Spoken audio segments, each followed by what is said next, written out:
This is a very exciting opening trap which appeared in 1910 in a game against Caro-Kann defense. You would have seen these lines a million times.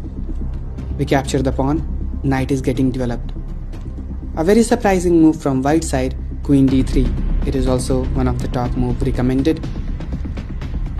I generally play knight capture knight, and there is a very famous trap in this line as well. I will show you this line a bit later. So after this queen d3 was played, e5. This is obviously not a free pawn because queen can just deliver a check and pick up the pawn. That's what happened in the game. We have a check and pawn is picked. Surprisingly, white played this castling and allowed this knight to fall. And black fell for the trap where this knight is getting captured. Obviously this turns out to be a blunder now because of this brilliant queen sacrifice. You would have seen this puzzle many times in many books, and this is a very famous puzzle where we sacrifice the queen. Because of this double check with this rook and bishop, king cannot sidestep on e7 like e8 because it is just mate in one. You would have seen this opera checkmate in many cases.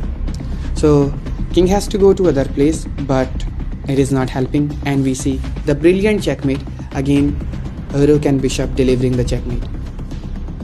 Now let's see the other line which I was talking about. Here most probably I go for this line. There is a very famous trap where in one game bishop e7 was played. This is also one of the top move recommended.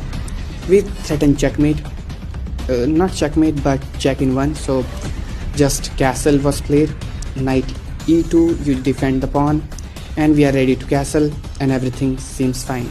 Pawn push was played, queen is coming back on f3, and now knight is getting developed with this move.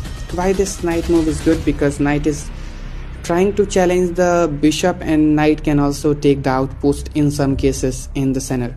But before that we see the bishop is getting developed, and now rook e8 was played. That turns out to be a blunder. And why this is a blunder? Because of a brilliant move. Can you spot this? Obviously I can see you can find this move in just 1 second with this brilliant bishop sacrifice. Why is it so? Because after this capture we see the brilliant checkmate with the bishop and queen, like Boden checkmate you would have seen with this 2 bishop checkmate.